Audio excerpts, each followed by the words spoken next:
Buenas noches a todos y bienvenidos una noche más a este vuestro canal de Sola Escritura, donde queremos que la palabra del Señor llegue a todos los hogares y que podamos disfrutar una noche más. Aquí estamos con mi hermano David Gilaber. Buenas noches, David, ¿cómo estás, hermano? Buenas noches, la verdad que hoy un poquito cansado, pero no quería perderme la oportunidad de estar contigo, que sabes que para mí es un honor y un privilegio que Dios me concede, y también con nuestro invitado, que hay un tema muy bonito, ¿verdad? Sabes que nos gusta mucho Cristología, entonces, pues dispuesto a disfrutar y aprender. Amén, gloria al Señor. Sí, claro que sí. Como no podía ser de otra forma, pues en esta noche tenemos a nuestro el hermano Luis de Logroño. Hermano Luis, buenas noches, ¿cómo estamos, hermano? Buenas noches, bendiciones del cielo. Así que el tema es el Getsemaní de Cristo. Es un tema muy bonito, es un tema Y lo muy dicho, bonito. pues un privilegio para mí estar con vosotros dos en esta noche. Muy bien, pues nada, David, haces una oración al Señor, presentamos todo y ya el hermano con nosotros. Adelante con la oración. Gracias, Dios mío, porque me das la oportunidad y la dicha de estar juntamente con tus hijos para hacer lo que más anhelamos y más queremos, Dios mío, que es llenarnos del conocimiento de tu palabra y que este conocimiento de tu palabra, Dios mío, no sea para gente exclusiva, sino para que sea para todos tus hijos e hijas, Dios mío, porque queremos crecer todos juntos, Señor, para conocer más de tu bella persona. Ayúdanos, Señor, a seguir insistiendo en ello, en el nombre de Jesús. Amén. Gloria a Dios. Pues nada, hermanos, sin más, adelante, aquí estamos. Si hay algunas preguntas, algunas cosas conforme vaya el directo, pues ya te la vamos haciendo, ya tenemos confianza contigo. Amén, para poder cortarte en algún momento y que unas preguntas porque sabemos que tienen material para poder hacerlo. Así que sin más, hermano Luis, adelante. Bueno, pues Dios les bendiga muchísimo en este buen día y que la bendición de Dios os persiga y os alcance en bendición. Hoy no voy a vocear, espero, espero, ni me voy a emocionar mucho, no lo sé si podré aguantar, porque quiero hablar de uno de los temas más profundos que hay en la palabra de Dios. Llevo unos tiempos, hermano, estudiando mucho el Getsemaní y la verdad es que es una dimensión de un océano de gloria, el Getsemaní. Veo tanta gloria y tanta bendición en ese hecho, hermanos, que te quedas asombrado, hermano, de esa profundidad que tiene. Porque cuando veo a Jesús más humano, podemos decir, bueno, Jesús tenía hambre, tenía sed, lo hace humano. Se dormía, aleluya, qué bueno, ¿verdad? Me encanta. ¿Dios puede dormir? Gilabert, no. Sin embargo, ese Dios humano duerme en una almohada. ¿Dios tiene hambre? No. Sin embargo, ese Dios hombre no es Dios y hombre, no, es Dios hombre. Tiene hambre, tiene sed, se cansa. ¿Por qué ha venido, hermano? Dios ha venido al lugar de los hombres. Y como dice el texto de la Biblia, en Juan 1.1 dice que en el principio era el verbo era con Dios y el verbo era Dios, hablando de la grandeza de Dios, de su preexistencia como el verbo de Dios, aleluya, era en un continuo presente de eternidad, el verbo era con Dios, es de alguna manera, primero la preexistencia, aquí vemos la coexistencia del verbo, dice, y el verbo era Dios, es la autoexistencia del verbo. Qué texto más hermoso y maravilloso, Juan 1.1, y nos podemos quedar asombrados de la eternidad, de la segunda persona de la Trinidad, que es tan Dios como el Padre y el Espíritu Santo, pero qué bueno, esa segunda persona de la Trinidad. Dice la Biblia en Juan 1.14, y aquel verbo, que era eterno, que era coigual con el Padre y el Espíritu Santo, y que era Dios, aquel verbo se hizo carne, se hizo hombre, se hizo débil y habitó entre nosotros y vimos la gloria, gloria del unigénito Hijo del Padre. Quiero decirles que la humanidad de Cristo, aleluya, no apagó la gloria que había dentro, ni la eclipsó, más bien la glorificó, porque podemos ver que decía Juan, y vimos la gloria. Vimos la gloria del unigénito Hijo del Padre lleno de gracia y de la verdad. Juan lo vio en el monte de la transfiguración una vez, que se quitó el botón de su humanidad, se transfiguró y quedaron absortos, asombrados, hermano. Porque en él habitaba corporalmente, tangiblemente y humanamente toda la plenitud de la deidad. No era ni más ni menos, era Dios manifestado en carne. Y vimos la gloria. La vimos, hermano, cuando reprendía los vientos y los mares y se hizo grande bonanza. La vimos, aleluya, en el sufrimiento. La vio Juan en la agonía. Porque lo vio Juan en el sacrificio y en el madero, desfigurado, Dios mío de mi vida, ensangrentado, crucificado, para los hombres maldito de Dios, maldito todo aquel que es colgado en un madero. No tenía parecer humano, sin embargo nos damos cuenta, hermano José, que aquel ladrón de la cruz vio a Dios en Jesús. Lo vio, porque pudo decir, ni aún temes a tu Dios, estando en la misma condenación. Nosotros justamente padecemos por lo que hicieron nuestros hechos, mas este ningún mal hizo. Acuérdate de mí cuando vengas en tu reino. Vio más aquel ladrón clavado en la cruz, ensangrentado, aleluya, y desfigurado Cristo, que los fariseos y los intérpretes de la ley abajo, hermano, mirándolo. Porque a Dios no hay que verlo con ojos humanos. A Dios hay que verlo con el corazón y con la fe. Incluso aquel centurión que estaba allá y que clavó su lanzada pudo confesar y decir verdaderamente, este era el Hijo de Dios. Por tanto, aquel verbo se hizo carne y habitó entre nosotros y vimos la gloria del unigénito Hijo del Padre lleno de gracia y de verdad. Tenemos que hablar, hermano, del Dios hecho hombre, del Dios hombre, porque hay una unión hipostática para entrar después. En la unión hipostática significa la unidad de dos naturalezas en una sola persona. Jesús es Dios en carne humana. Él no es mitad Dios o mitad hombre. No, hermanos. Él es completamente divino y completamente humano. Esto quiere decir que Jesús tenía dos naturalezas, divino-humana. Jesús es la palabra, el verbo, que era Dios y estaba con Dios y fue hecho carne, como les he dicho en Juan 1:14.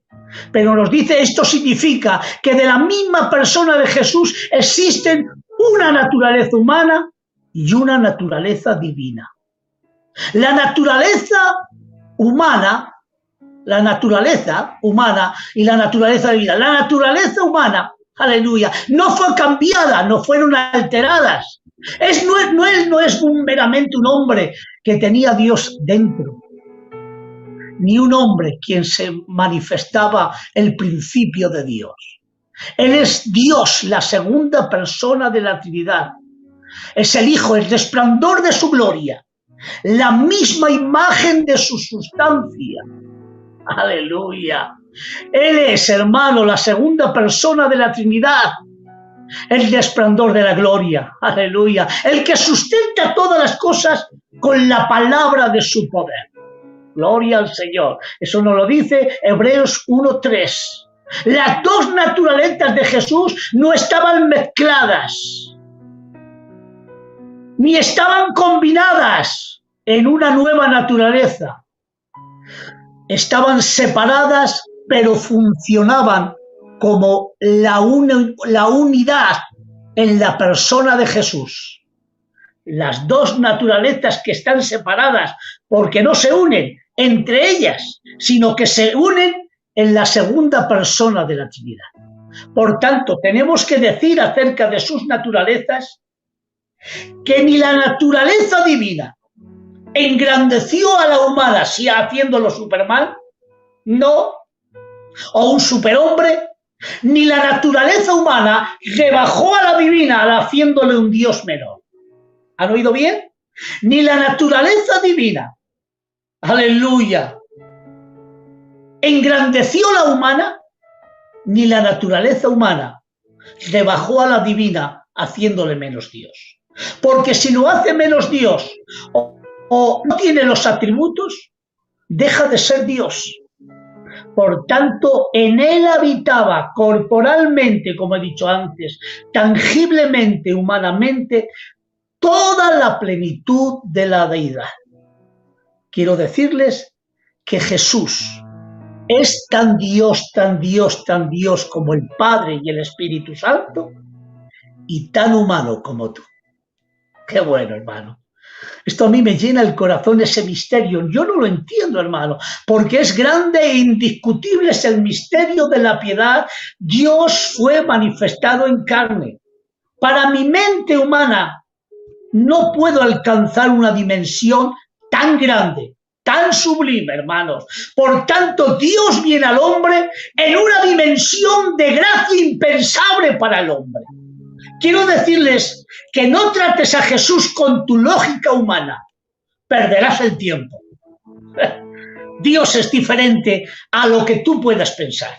Es más grande que todos tus pensamientos, los misterios de la encarnación, de la unión hipostática. No quieras compararlo a tu persona, porque tengo que decir en este día, hermanos, ¿Dios puede llorar? No. Él es espíritu de gozo y de alegría. Sin embargo, Dios llora como hombre. Y lo vemos llorando. Dios viene al mundo y nos habla a través de Cristo con garganta humana, que era Dios. Dios hablando al hombre con garganta humana.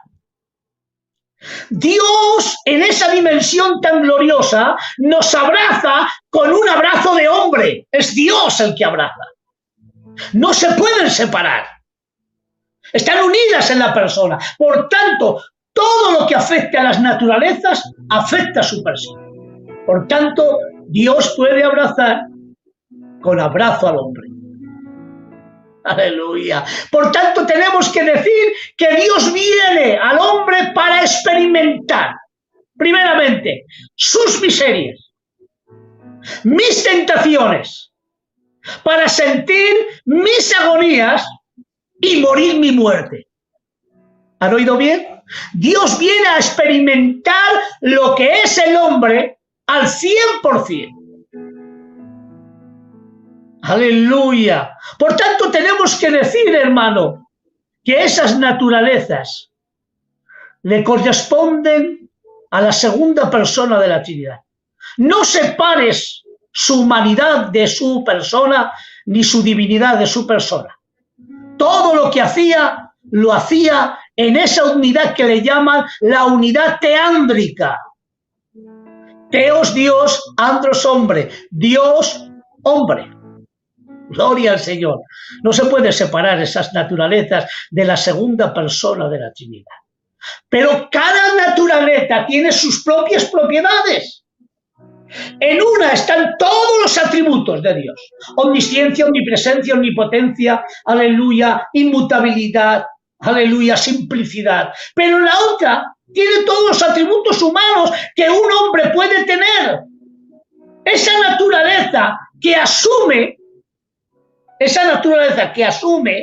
no es una naturaleza al asumirla en la misma concepción, hermano, aleluya, en la matriz de María, aleluya, cuando podemos decir, hermano, que cuando quedó concebido, vimos a Emmanuel, Dios con nosotros.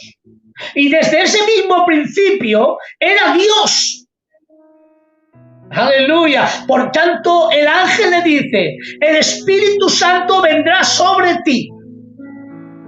Y el poder del Altísimo, ¿han oído bien? ¿Quién hizo concebir a María? Fue la obra del Espíritu Santo, pero el que preparó eso fue el Padre. Porque Jesús no puede tener dos padres. ¿Has oído bien? Fue el Padre, pero el hecho lo hizo el Espíritu Santo. Por eso dice, el Espíritu Santo se vendrá sobre ti y el poder del Altísimo, el Padre, te cubrirá. Y el Santo, aunque no tendríamos que decir el Santo, sino lo santo que nacerá de ti, porque decir el Santo podemos decir de un ángel, un arcángel, un querubín, porque tienen santidad. Sino dice lo santo, lo exclusivo, lo auténtico, lo grande, aleluya, que nacerá de ti, será llamado Hijo de Dios. Por tanto, tenemos que decir, hermano, que el Dios de toda la gloria no se humilló por ser hombre. ¿Han oído bien? No se humilló por ser hombre, se autolimitó en ser hombre. La humillación es ser siervo. ¿Han oído bien? Ser hombre para él no era una humillación, era una autolimitación. Aleluya. Por tanto, tenemos que decir que ser siervo sí que fue la humillación. Ahí tenemos, hermano, en Filipenses capítulo 2, versículo 5-6, cuando dice, en todos haya el mismo sentir que hubo en Cristo Jesús, que siendo forma de Dios lo más grande, morpe, el manto de su gloria, no estimó a ser igual a Dios como cosa que aferrarse. Cuando vino aquí, no se aferró a su forma de Dios, a adorarme con todos los atributos, no, sino que se despojó. ¿De qué se despojó? De la posición, del manto de su gloria, de la adoración que le correspondía a todos los ángeles, aunque aquí también recibió adoración, pero allá, hermano, le adoraban, le glorificaban, hermano. Por tanto, se quitó de esa posición y vino al mundo de los mortales, aleluya, tomando condición de hombre y haciéndose forma de siervo. Por tanto, lo más grande que es, forma de Dios. Lo más humillante que es, forma de siervo. Quiero decirle que el que tenía el manto de su gloria tomó un mandil de esclavo y se humilló hasta lo sumo, haciéndose obediente, porque como Dios no puede obedecer, pero como hombre sí puede obedecer.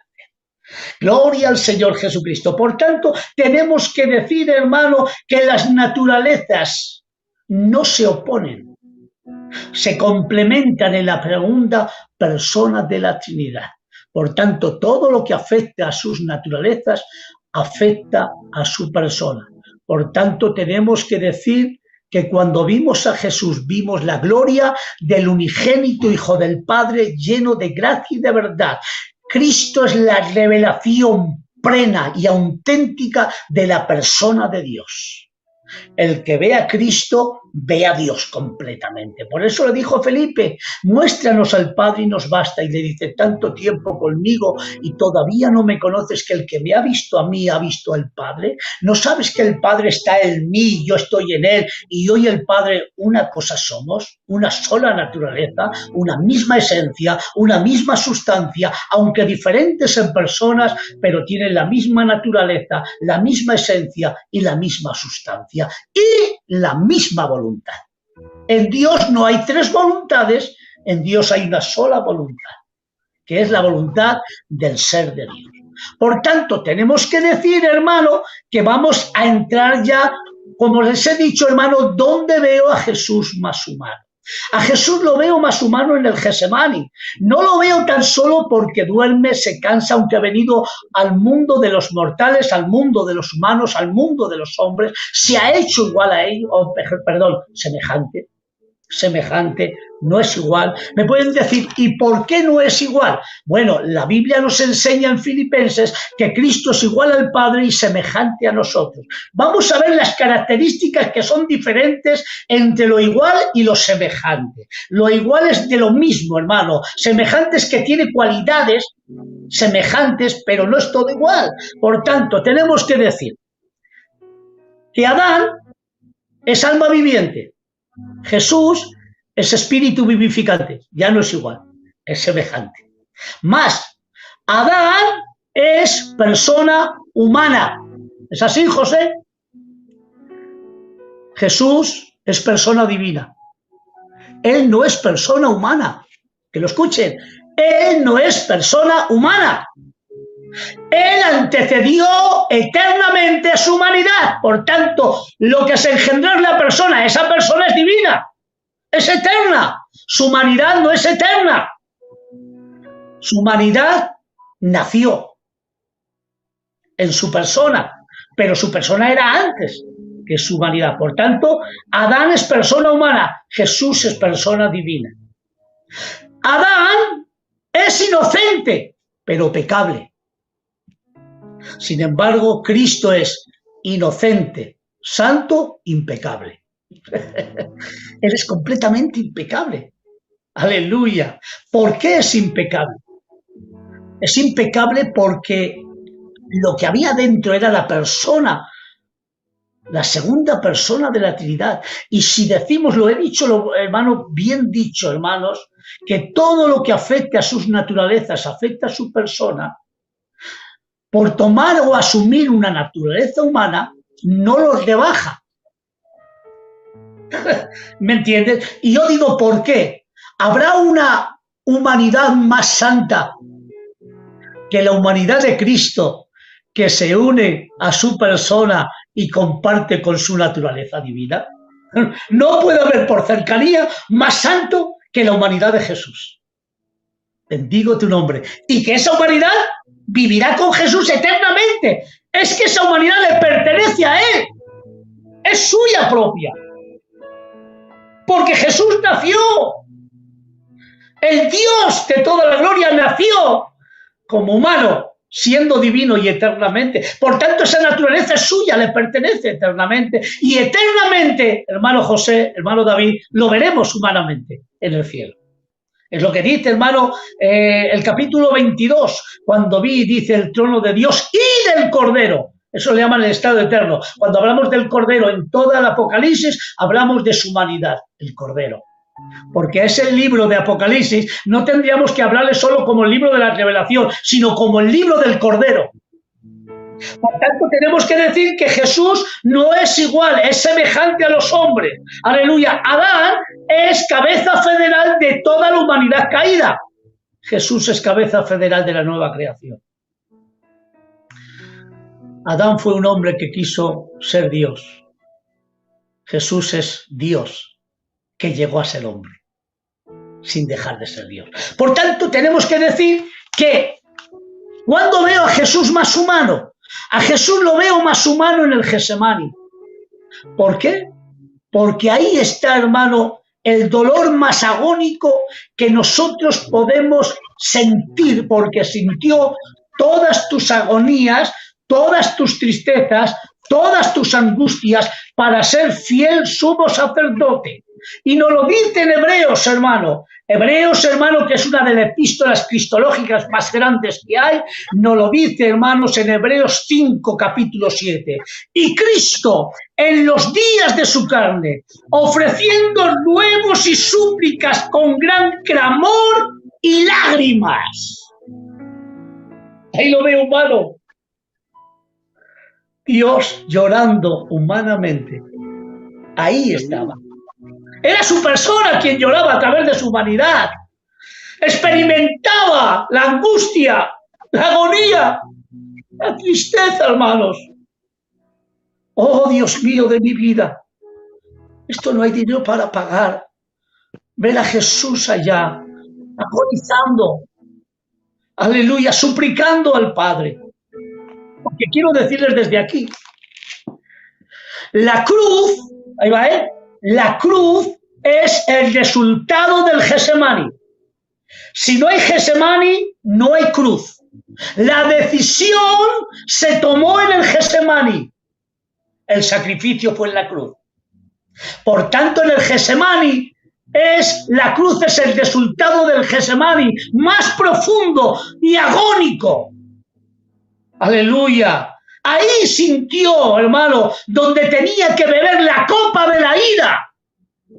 Gloria al Señor. El enfrentamiento que Jesús tenía que tener. Por eso dice que ofreció en los días de su carne ruegos, súplicas, con gran dolor, con lloro y clamor. O sea, clamaba. Dios mío de mi vida. Ustedes saben, hermano, que decía, hermano, gloria al Señor, en eso mismo tenemos que decir que tengo aquí algo apuntado, que tiene agonía. ¿Qué significa agonía? Es dolor intenso, sufrimiento difícil de resistir, tanto físico como espiritualmente. Dios mío de mi vida. Él tiene, hermano, gloria al Señor, angustia. La palabra angustia significa aflicción, congoja, sofoco, que viene del griego o del latín angosto, comprimido, asfixiado. En otro texto, hermano, en otra palabra se le llama perilupo, rodeado, abrumado. Otro más dice, orad conmigo porque tengo tristeza. ¿Hasta dónde? Hasta la muerte. Quiere decir que su agonía, su angustia y su tristeza hasta la muerte, hay un síndrome que le llaman, hermano, cuando el corazón está tan fuerte, hay tanta tristeza, hay tanta angustia, que le llaman, hermano, el síndrome del corazón partido. Era una agonía que se superaba todo. Dios mío de mi vida. Y lloraba, clamaba con gran clamor y lágrimas. Clamor es más que una simple vocear. No, era más profundo lo que Jesús sentía en el Getsemaní, porque hay más dolor en el alma que en el cuerpo. ¿Han oído bien? El dolor es más intenso, el dolor del alma, que el dolor del cuerpo, hermanos. Por tanto, Jesús sufrió más dolor en el Getsemaní que en la cruz, de tal manera que era tanto la agonía, la angustia, la tristeza hasta la muerte, que su sudor, nos dice el médico Lucas, que su sudor eran como gruesas gotas de sangre. Eso se le llama, hermano, gloria al Señor, aleluya, una hematohidrosis. Quiere decir que los capilares, hermano, tienen tanta tensión desde el corazón, que bombea tanta sangre a través de tanta tensión que tiene en todo su ser, que los capilares explosionan, hermano, y por medio de sus capilares sale sudor y sangre. Esa es la tensión más grande que un hombre puede tener, de tal manera que se han contado historias en el tiempo de los romanos donde los bárbaros cogieron, hermano, un séquito, hermano, de soldados romanos, y fue tanto la agonía que tuvieron, hermano, que empezaron a sudar sangre. Eso dice la historia, hermanos. Por tanto, la tensión más grande que podemos, hermano, ver en Cristo es aquí: agonía, angustia, angosto, aplastado, machacado, aleluya, tristeza hasta la muerte. Su tristeza era como la muerte propia, Dios mío de mi vida. Era tremendo lo que estaba sintiendo, porque se estaba enfrentando a la copa más amarga que un hombre puede beber. A la copa que tantos textos nos ha hablado a través, hermano, de las escrituras del Salmo, vamos a ver, el Salmo 74, Salmo 75:8 dice la Biblia, porque el cáliz está en la mano de Jehová y el vino está fermentado, lleno de mistura, y él derrama del mismo hasta el fondo, lo apurará y lo beberán todos los impios de la tierra. Otra nos dice, hermano, también, hermano, en Jeremías 25:15, hermano, donde dice la Biblia, porque así dice Jehová, Dios de Israel, tomad de la mano la copa del vino de mi furor y dad de beber a él, a todas las naciones a las cuales yo te envío. Por tanto, era la copa que se tenía que derramar, pero hay más. Esta es la más profunda. En Apocalipsis 14:10, escuchen bien, esto ya es una pasada. Dice en Apocalipsis 14:10, y también beberán del vino de la ira de Dios en el infierno, que ha sido vaciado puro en el cáliz de su ira y serán atormentados con fuego y azufre delante de los santos ángeles y del Cordero. Ahí está, hermano. Era la copa que Jesús tenía que tomar. El sustituto de toda la humanidad. Ahí está. Estaba haciendo la sustitución desde el Getsemaní. Era el enfrentamiento, aleluya, que tenía que pasar en la cruz del Calvario. Aleluya. Y ahora Jesús empieza a clamar y a decir, Padre, si es posible, aleluya, Jesús humano, si es posible, si hay otra forma, Padre mío, mira a ver si hay otra forma. Y el Padre por primera vez le dice, no, hijo mío, esta es mi voluntad. Aleluya. Yo me quiero imaginar, por favor, entren ahí en el Getsemaní, con sudor, de gruesas gotas de sangre, con agonía, con angustia, con tristeza hasta la muerte. Él clama de una manera fuerte, Padre, no hay otra forma. Mira a ver si hay otra forma. Y no se lo dice una vez, David, se lo dice 3 veces. Se lo dice 3 veces, lo dice el texto bíblico. Por tercera vez clamó al Padre, si es posible, pasa de mí esta copa. Era la copa de la ira. Yo me imagino al Padre allá delante de él, escúchenme, y le dice el Padre al Hijo, mira, hijo mío, tú siempre has bebido la copa de mi amor, porque entre tú y yo siempre nuestro amor ha sido eterno. Porque la grandeza del amor, si Dios solo sería una sola persona, el amor no sería eterno. Porque el amor es una concepción hacia otra persona. Es un dar a otra persona. Es una dádiva a otra persona.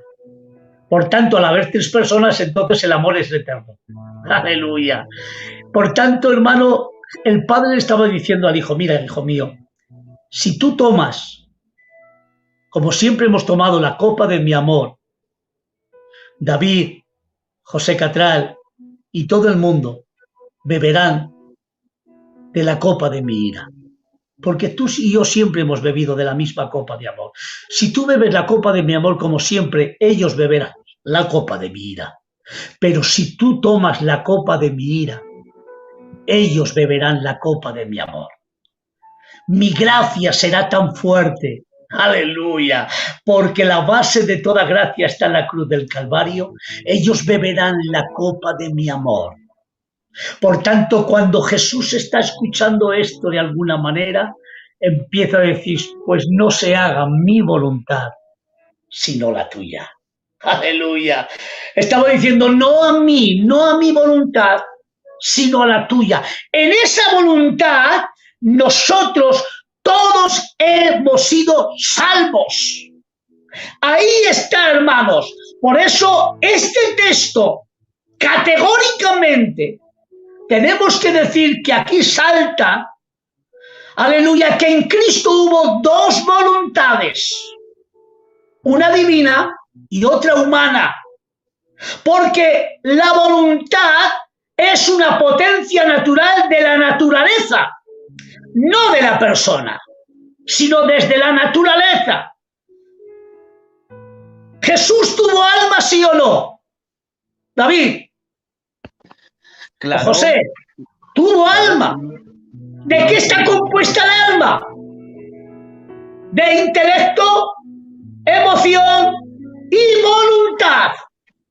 Si le quitamos a Jesús la voluntad, entonces tenemos un humano menos, con un trozo menos de humanidad. No es 100% humano. Por tanto, la voluntad sale desde las naturalezas, que la ministra la persona que es el sujeto de atribución. Todo lo que afecta a las naturalezas afecta a su persona. Por tanto, tenemos que decir categóricamente a los que dicen, hermano, con todo el respeto que se merecen todos mis hermanos, que la voluntad sale desde la persona. Bueno, se lo voy a demostrar que la voluntad sale desde la naturaleza y no sale desde la persona. ¿Cuántas voluntades hay en Dios? Una solo. No me digan que dos ni tres. Una. Es la voluntad del ser de Dios. ¿Cuántas personas hay en la Trinidad? 3 personas. Si la voluntad saldría desde la persona, entonces tenemos a Dios un triteísmo. 3 dioses. Por ser 3 voluntades que salen desde las personas. Entonces, Pero si la voluntad sale desde la naturaleza, que la administran las 3 personas de la Trinidad, estamos diciendo categóricamente la grandeza de la Trinidad. Y no me digan que es un esquizofrénico mi Cristo. No, y 1000 veces no. Aleluya. Por tanto, Jesús tenía 2 voluntades, divina y humana. Ambas estaban completamente sincronizadas y alineadas. ¡Ay, Dios mío! Por tanto, teníamos que decir, más que alineadas, serían ordenadas, porque su voluntad humana estaba dirigida completamente a la divina y su divinidad es glorificada por medio de la humana. Vuelvo a repetirlo. A ver, escuchen bien. En Jesús hay 2 voluntades, divina y humana. Ambas estaban completamente sincronizadas, alineadas, o mejor dicho, ordenadas, venga. Porque su voluntad humana estaba dirigida completamente a la divina. Y su divinidad es glorificada por medio de su humanidad. Por eso vimos la gloria del unigénito Hijo del Padre. Cristo posee 2 voluntades, o 2 operaciones naturales, divina y humana. No se oponen entre sí, sino que cooperan de tal manera que el Verbo hecho carne quiso humanamente, en obediencia a su Padre, todo lo que había decidido divinamente con el Padre y el Espíritu Santo para nuestra salvación. Dios mío de mi vida, la voluntad humana de Cristo no se resiste a la divina, ni se opone, sino que está subordinada a la voluntad del Omnipotente. Por tanto, tenemos que decir categóricamente que en Jesús hubo 2 voluntades, porque si solo hay una sola voluntad, podemos decir, y aquel niño crecía en sabiduría. ¿Cómo puede crecer si solo hay una voluntad? Si solo hay una operación. ¿Cómo puede aprender más? ¿Cómo puede obedecer? Díganme ustedes. Si no hay una segunda voluntad que se somete y obedece, porque como Dios no puede obedecer. No se va cogiendo la idea. Jesús tiene que experimentar todo esto en su naturaleza humana, que escúchenme, que no es, esa naturaleza humana no es personal, no es personal. En Jesús no hay 2 personas. Esa naturaleza humana no es personal. Tampoco es impersonal. ¿Sabes lo que significa esto? Como un buzo que te pones y te quitas. Tampoco. Falsísimo. Esa naturaleza humana asumida es impersonal. Vuelvo a repetirlo. Impersonal. Significa que la misma concepción, hermano, aquella naturaleza humana se entretejió por completo en la segunda persona de la Trinidad. Por tanto, tenemos que decir que Jesús no se vistió de humanidad, se revistió de humanidad. Esa humanidad es suya propia para siempre. Bendigo el nombre del Señor. Por tanto, en Jesús tenemos que decir que hay 2 voluntades, y aquí lo complementan bien cuando dicen: no se haga mi voluntad, sino la tuya. Hay textos en la Biblia para corresponder a lo que yo estoy diciendo, para que vean, hermano, que hay textos bíblicos, no tan solo en el Getsemaní. En uno, en Juan 4:34, que lo he puesto ahí: mi comida es que haga la voluntad del que me envió y acabe su obra. Dios mío de mi vida. Eso es, ¿ves? Otra más. No puedo hacer yo nada por mí mismo. Pero si tiene la misma, no. Por mí mismo no, ¿ves? Esa es su voluntad humana. Según oigo, así juzgo, y mi juicio es justo, porque no busco mi voluntad, sino la voluntad del que me envió, la del Padre. Si la voluntad del Padre y del Hijo, del Espíritu Santo son la misma voluntad, aquí estamos viendo una segunda voluntad, es que hacer la obra que Él me mandó que hiciese. Otro, Juan 6:38, porque he descendido del cielo, no para hacer mi voluntad, sino la voluntad del que me envió.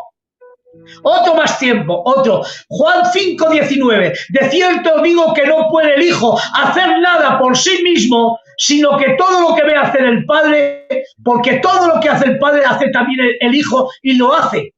El Hijo igualmente. ¿Por qué? Porque está sometido a la voluntad del que le envió. Por tanto, si la voluntad del Padre y del Hijo es la misma, aquí tenemos una segunda voluntad, porque no quiero hacer mi voluntad, sino la voluntad del que me envió. Y en el Getsemaní es donde más, no se haga mi voluntad, sino la tuya. Por tanto, en Jesús hay dos voluntades, dos operaciones, hermano, gloria al Señor, la divina y la humana, pero que esa naturaleza humana se subordina sin contradicciones, sin resistencia, hermano, aleluya, no se opone, sino que se complementa, se alinea para hacer la voluntad del Omnipotente. Ahí sí, hermanos.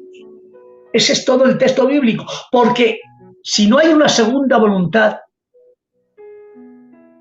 ¿entendemos el desamparo? ¿Han oído bien? Si está en la misma voluntad, si solo hay una, ¿cómo fue desamparado? Porque fue desamparado en su humanidad, su divinidad nunca se puede, pero sí en su humanidad.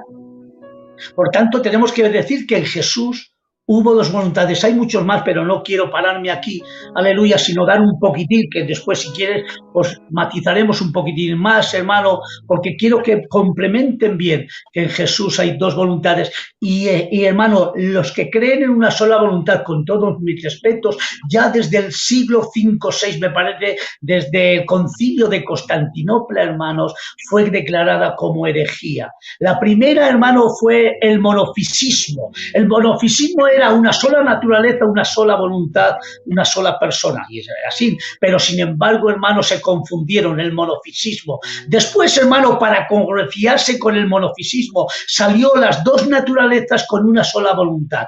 Pero vieron, hermano, gloria al Señor, aleluya, los grandes siervos de Dios, sí, que cada concilio, hermano, podía durar hasta 100 años, hermano, aleluya, fue declarada herejía en el siglo V, hermanos, por el dicotelismo.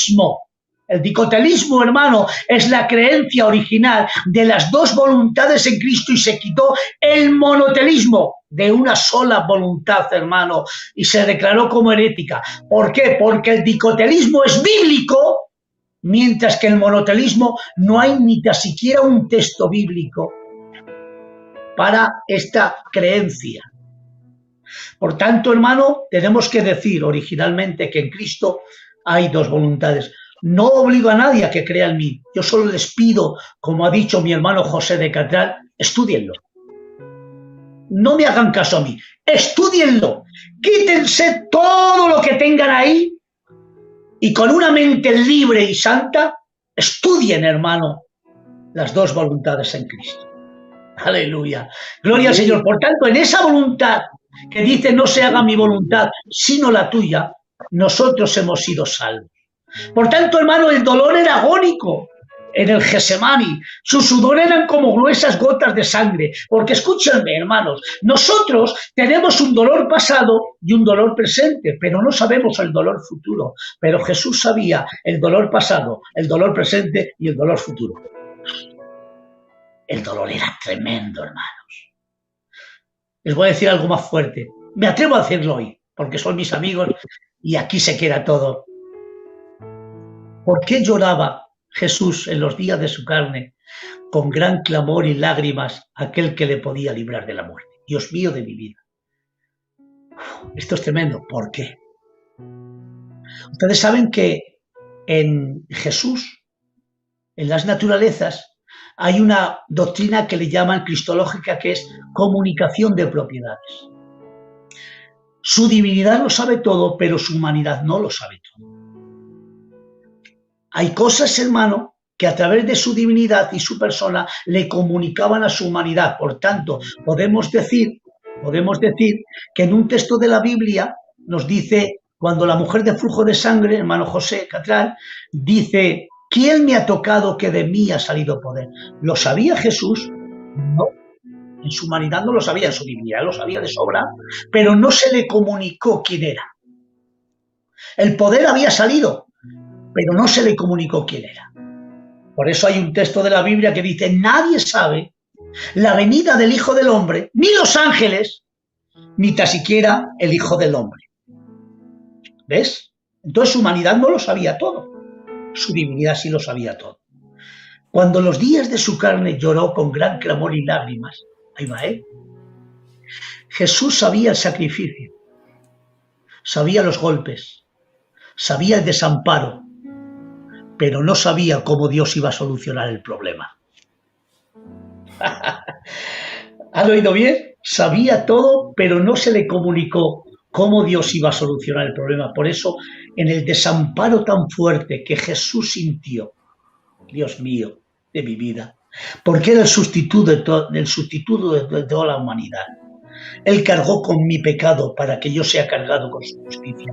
Al que no conoció pecado, Dios le hizo pecado para que en nosotros sea hecho justicia de Dios en mí. Por tanto, si Él ha sido cargado con mi pecado y yo he sido cargado con su justicia, si Él murió mi muerte, yo recibo su vida.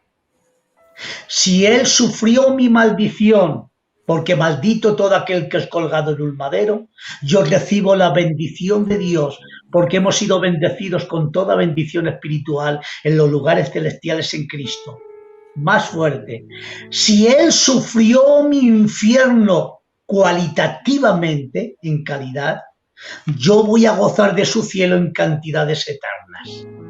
Y aquí está. Si Él hizo mi desamparo, ahí está, yo he sido amparado y aceptado en el amado hermano José. ¿En qué sentido te lo digo? Dice que al que no conoció pecado, Dios lo hizo pecado. Y dice el texto bíblico que Dios estaba en Cristo reconciliando al mundo. De alguna manera, hermano, el desamparo, que viene del griego kataleipo, hermanos, que decía la palabra kataleipo, significa ¿por qué me has dejado atado, clavado en este lugar? Y no era la palabra ¿por qué? Porque la palabra ¿por qué? Significa o queja o también ignorancia. ¿Por qué? Es un grito de queja o un grito de ignorancia. Pero Jesús ni se queja ni es ignorante. No, hermanos. El texto original sería Dios mío. No le dice Padre, le dice Dios mío. ¿A qué fin me has desamparado? Es un grito de victoria. Porque mi Cristo, hermano, no es un rebelde, es un salvador. Por tanto, está diciendo, ¿a qué fin? No le está demandando una queja, sino un propósito. Y en ese propósito, hermano, le dice, ¿a qué fin me has desamparado? Dios mío de mi vida. Y dice, hermano, el texto, porque hay muchos, y perdonen esta expresión, lo voy a decir originalmente, que muchos han llegado a decir que cuando Jesús, hermano, tenía, hermano, gloria al Señor, su sudor eran como gruesas gotas de sangre, hermanos, gloria al Señor. Estaban diciendo que Jesús, hermano, estaba sufriendo una muerte prematura. Pero eso no puede ser así, porque Jesús se hizo hombre para morir en la cruz del Calvario, no para morir prematuramente. Por eso, hermano, una vez quisieron apedrearlo y dice la Biblia, y se marchó delante de ellos, dice, porque aún no había llegado su hora. El otro texto dice, nadie a mí me quita la vida, yo la pongo porque tengo potestad para dar mi vida y volverla a tomar. Por tanto, Jesús nació, se hizo hombre para morir en el momento oportuno que le correspondía, hermano. Su muerte estaba atado a su voluntad. Por tanto, no podemos creer en una muerte prematura. Y tenemos que decir, hermano, gloria al Señor, aleluya, que cuando el ángel vino a fortalecerlo, hermano José, no vino a fortalecer su cuerpo, porque pensaba que iba a morir, no. Iba a fortalecer su ánimo. Y como dice Hebreos, por el galardón puesto delante de él. Sufrió la cruz menospreciando el oprobio. Era un espaldarazo. Le estaba diciendo, hay más gloria la que vas a recibir que el dolor que va a pasar. Por eso dice la Biblia, por el galardón puesto delante de él, el espaldarazo del ángel, por el mensaje de Dios, hermano, gloria al Señor, le estaba diciendo esto, hermano. Era un ánimo que el Padre estaba dando por medio de aquel ángel, hermano, y dice que por el galardón puesto delante de él, sufrió la cruz, menospreciando el oprobio. Quiere decir que vio más gloria recibida que el dolor que estaba pasando. Bendigo el nombre del Señor. Por tanto, el Getsemaní es tan grande, tan sublime, hermano, gloria al Señor, que Jesús pudo recibir la copa desde ahí, hermano, hasta el desamparo, hermano. No fue un abandono, no, hermanos. Fue un desamparo, es diferente. El abandono, hermano, es algo que, por ejemplo, estamos yo y el hermano José Catral, estamos, me parece que a 800 kilómetros separados. Yo estoy en Logroño, él está en Alicante. Nosotros estamos abandonados físicamente porque él está en Alicante y yo estoy en Logroño. Pero no estamos desamparados porque nos estamos viendo y estamos dialogando. ¿Ves? Pero si yo marcharía a Alicante o él vendría a Logroño y le estaría hablando cara a cara y por un momento le daría mi espalda, ¿le he abandonado? No, estoy en el mismo lugar, pero sí lo he desamparado porque le he dado la espalda y no quiero hablar con él. Lo que hizo el Padre en la cruz del Calvario es que a causa del pecado que fue cargado, imputado sobre sus hombros, aleluya, dice que al que no conoció pecado, Dios lo hizo pecado. Fue ofrenda por el pecado, pero le castigó como a un pecador no teniendo pecado, porque era mi sustituto. Y podemos decir, hermano, aleluya, que por primera vez de alguna manera, para que lo entendamos, como el que el Padre, Dios le dio la espalda a su humanidad en desamparo, pero si le dio la espalda a Cristo, nos dio la cara a todos nosotros. El desamparo de Cristo fue el amparo de todos nosotros y Dios estaba en Cristo reconciliando el mundo. Ahí viene la reconciliación. Desde ahí, hermanos. Por tanto, tenemos que decir que el Getsemaní es el lugar más agónico, más grande, pero que más tenemos que reverenciar. Tenemos que quitarnos el calzado y decirle: santo, santo, santo es el Señor, porque Él sufrió mi miseria, mi agonía. Hoy tengo que decir categóricamente, devocionalmente, que cuando tú sufres, Él puede decir: he sufrido tu miseria, he sufrido tu agonía, he sufrido tu tristeza hasta la muerte, he sufrido tu agonía, he sufrido tu angustia. No soy un Dios lejano, soy un Dios cercano, que a través de la humanidad ha experimentado todos nuestros sufrimientos. Y dice la Biblia, ay Dios mío de mi vida, la que me viene ahora, y dice: por cuanto padeció, aprendió obediencia. Hermanos, ¿es que Dios puede aprender algo? Qué palabra, ¿no? Puede aprender algo si Él lo sabe todo. Él lo sabe todo en teoría. Pero viene el mundo de los humanos para experimentar tus agonías, tus angustias, tus tristezas. ¡Aleluya! Dios mío de mi vida. Experimenta, porque la palabra aprender no sería original, sino que por cuanto padeció, experimentó en la práctica, a través de su humanidad, todo lo que el hombre pueda sentir. Lo sintió Él, pero en mayor grado. Por eso es fiel sumo sacerdote, porque lo está declarando. El texto bíblico donde viene es por su sacerdocio. Compasible, pero ya no en teoría. No es sacerdote en teoría, es sacerdote en práctica. Ha experimentado todo, porque como Dios no puede ser sacerdote, pero como humano como nosotros sí puede ser sacerdote. Puede compadecerse, aleluya, del mundo de los humanos cuando le vienen a Él con agonías, con tristezas, con angustias, porque Él ha experimentado todo. Y dice la Biblia, esto es ya categórico, aleluya, un texto más adelante diciendo: y fue perfeccionado. ¿Es que acaso Dios puede ser perfeccionado si Él es perfecto, hermano José? Aleluya. La palabra ideal sería: fue cualificado. Tuvo las cualidades suficientes en todas las experiencias de venir al mundo de los humanos. Aleluya, nacer como hombre. Ay, Dios mío, qué bueno, porque Jesús no saltó el vallado, entró por la puerta de todos los hombres, como dice Gálatas 4:4. En el momento oportuno, Dios enviando a su Hijo, nacido de mujer y nacido bajo la ley. No saltó el vallado, no poseyó a nadie, no. Vino al mundo de los humanos, aquel verbo se hizo carne y habitó entre nosotros. Aleluya, sintió nuestras debilidades, sintió nuestras hambres, sintió el dormir, sintió todo lo que el hombre puede sentir. Aleluya, Dios lo sintió. ¿Por qué no podemos, hermanos, separar su humanidad de su persona? No la podemos operar. Es Dios hombre, hermano. Experimenta, hermano, todo. Y en esa experiencia que él tiene en el mundo de los humanos, fue cualificado, tuvo las cualidades suficientes para ser, ahí va, el autor de la eterna salvación a todos los que le obedecen. Ay, Dios mío, ¿qué dices? Él fue cualificado para ser el autor de la eterna salvación a todos los que le obedecen. Escuchen bien esta palabra y agárrate fuerte. Ay, Dios mío de mi vida. La obediencia es el escalón más grande que un hombre puede tener hacia Dios. ¿Qué te parece, José? La obediencia es lo más grande. Se acabó. ¿Qué dices? Eso es lo más grande que un hombre puede tener a Dios. La obediencia a él. Dice que por cuando fue perfeccionado, que fue cualificado, tuvo las cualidades suficientes en toda su vida de obediencia, de sometimiento. Ay, qué bueno. Si aquí viene, si es que no sé cómo no ven las dos voluntades, si es que como Dios no puede obedecer. Y cuando se hace siervo en esta segunda voluntad, se hace siervo, obedece.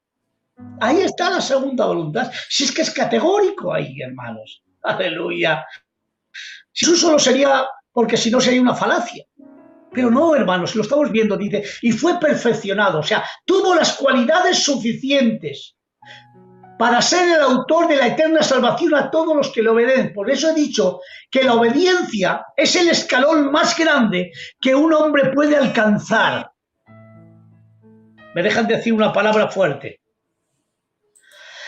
Tu obediencia determina tu amor hacia Dios. No la han entendido. Tu obediencia, José, determina tu amor hacia Dios. No me digas, hermano, que amas a Dios. Me dejan decir, sé libre un poquitín, ya para terminar. ¿Qué es amar a Dios?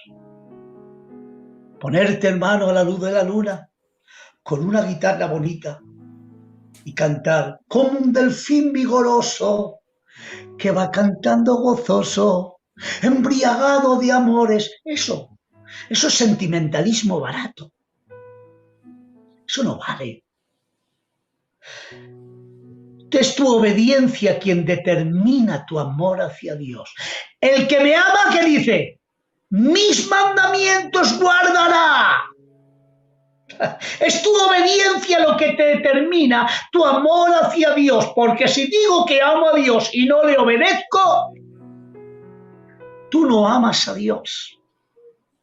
Solo tienes la palabra, pero no la obediencia. Allá en Deuteronomio hay mandamiento: el que me obedeciere será bendecido y me amará, pero el que desobedeciere vendrá maldición. Dios mío de mi vida. La obediencia es lo que determina tu amor hacia Dios. Y esto nos enseña mi Cristo, que por cuanto padeció aprendió obediencia y fue perfeccionado. Tuvo las cualidades suficientes de obediencia, de sometimiento a la voluntad del que le envió, hermanos, tomando la copa de la ira, el desamparo, aleluya, todo lo que vino, hermano, aleluya, en obediencia al Padre para salvarnos a todos nosotros. Y esto determina el amor de Dios, que es eterno.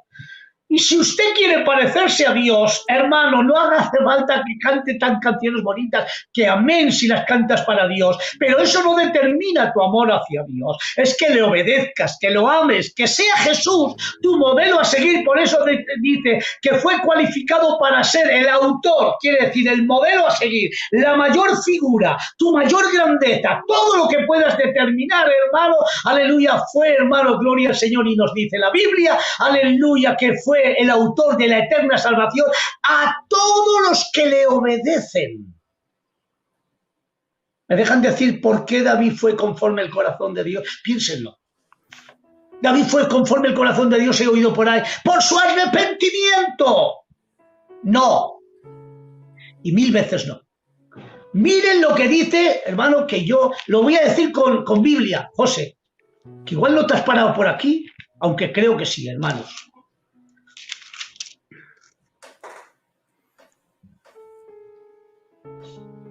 Dice un texto de la Biblia en Hechos, me parece que es el 13:20 o 13:22. Sí, aquí. 13:22, escúchenme. Hechos 13:22, José Catral.